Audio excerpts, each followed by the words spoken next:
Hello ladies and gentlemen and welcome to the PS Mobile Roundup. But before I begin, I need to announce something. Weekly updates are moving to weekends. It's more convenient for me, it's in the middle of a news lull, and I hope to attract more views and subscribers. But let's move on. I'm going to be going through the store category by category, top to bottom. Note the images shown are from the American store, so let's begin. Wipe! You're a busboy in a restaurant who needs to constantly wipe down tables. It's an arcadey game which you get lots of points for doing combos of tables, and there's upgrades you can buy after every stage. The gameplay gets really boring after just the first go through, and the touchscreen controls can be confusing and unresponsive sometimes. I can't really recommend this one. Neokicks, a very unusual and abstract arcade puzzler where you support your circle on a line you draw behind you while not trying to touch the edges of a circle you're stuck inside and trying to crush other shapes in between your line and said circle. It's pretty, has interesting music, and the gameplay is quite unique. I can't help but to say to give it a try. Rebel, a score attack game in which you run around an island completely defenseless trying to get enemy hardware to shoot at each other. Simplistic and fun presentation, controls really well on the Vita analog stick, and a long life thanks to power-ups and extra unlockables make this a definite recommendation. Hungry Giraffe, a game where you weave the continuously extending giraffe neck through fruit and anvils. A bit of a warning, this is a direct copy-paste of the Hungry Giraffe PSP Mini, so if you already own that, don't buy this. The game feels a bit dated and it doesn't hold your attention for long, so pick it up if you're interested, but if you already have it, it's not worth it. Super Crate Box, an extremely addictive arcadey platformer. Keep yourself alive while collecting lots of crates and shooting lots of enemies. Looks and sounds a retro treat. Controls are extremely tight and well done. Has plenty of longevity and replay value. Definite buy. Aqua Kitty, an underwater clone of the old arcade game Defender with an absolutely silly premise and extremely tight controls. A lot of fun to play and a good recommendation. Fuel Tiracas, I don't even know if I've said that right.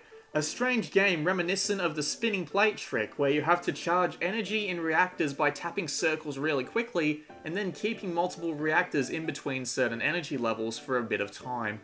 Everything by FuturLab is at least a good level of polish to it, and this game is no exception. With great presentation and addictive gameplay, it's a fun little score attack game for 99 cents. Froze on me once or twice though, which I found really strange.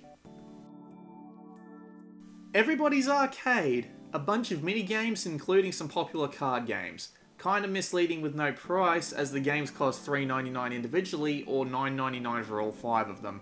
The games are either average, like the Pie Thrower and Book Arranger, or competent but not amazing, such as the included card games. If it was cheaper I could probably recommend it more, but I'll have to tell you to give it a miss. Twist Pilot. Drag your constantly twirling red bar through a series of mazes. Alright presentation, but controlling the bar by dragging it through the level gets annoying very fast. Plenty of content in the form of over 70 levels, and there's a promise of more to come. A good price if you're willing to give it a try. Frederick Resurrection of Music. The famous composer Frederick Chopin is resurrected and has several musical duels with a magic grand piano. The game includes remixes of the same composer's work to be played on an on-screen piano. The music is alright and the visual style is enjoyable, but this game doesn't appeal as much as a Rock Band game would, and a lack of replayability outside of the main story is troubling. The on-screen piano can be troublingly hard to play at times as well. Samurai Beatdown, a rhythm game which you tap the left and right side of the screen at the right time to slash enemies to the beat of music. Even though it has decent presentation, I found it really boring. The tap controls got old really fast and the levels feel way too long. Loot the Land, a Match X game where you have to conquer a village by matching troops on a board. Basic special abilities come along to help you out. Decent presentation, but the gameplay gets old after a few of the rather short gameplay levels. It's more fun to get Tales of Montezuma Blitz, to be honest. Magic Arrows, a puzzle game where tapping an arrow on the board will move it in that direction and 3 or more arrows will clear them. A A good set of puzzles and the typical endless mode are included. Decent presentation with good graphics. If you're a fan of puzzle games, this one's a good one to pick up. Underline, a pleasantly beefy 2D bookworm style game. Make words out of a 2D grid of letters. 4 sufficiently different and fun modes are included. Pleasant graphics and decent sound. Notably the only game I've seen on the service with microtransactions, but it still plays fine and is well worth a look if you enjoy these styles of games. Numblast, a 2D grid puzzle game. Form 2x2 squares of the same number to make them count up, and form squares with that high number around them to make big combos. Puzzle, endless and timed modes are included. Not presented as well as some of the other games here, but it still plays fine and is still a recommendation for anyone who likes this sort of game. Word blocked. The easiest way to describe this game is 3D boggle. Line up a word on all sides of a cube and submit for points. Turn surfaces of the cube like a Rubik's Cube to make more words. With both a timed and endless mode, this game is a surefire recommend for any puzzle fan, and it's a great price too. Tractor Trails. Built like a traditional mobile puzzle game, as you control a tractor to find the most optimal path to plant tree seeds, with 3 stars to earn on each level. Grabbing coin levels allows you to get power-ups later on. Looks good, has decent replay value, fairly good puzzles. If you like this sort of game, go ahead and buy it. Beats Slider. For the record, I hate slide puzzles, and that's exactly what Beats Slider is. But very good presentation with great music, well-designed puzzles, and a cool remix feature to reorder the music in whatever way you like. Any fan of puzzles won't regret the 99 cents.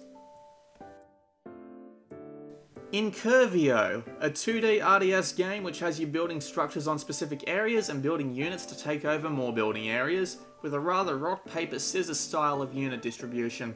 The game isn't particularly impressive in its graphical fidelity, and yet it's still a fair bit laggy. And it's kind of hard to control effectively due to a rather small interface controlled mainly by touch.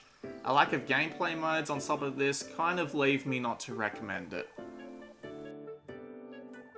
Flick Hockey, a fairly bare-bones version of the popular air hockey table game. Looks good and sounds fine, but using your finger to control the game blocks up the screen on both 3D and 2D camera modes, which doesn't help gameplay, and the game doesn't have much longevity with only 2 modes and either single matches against the AI or a friend.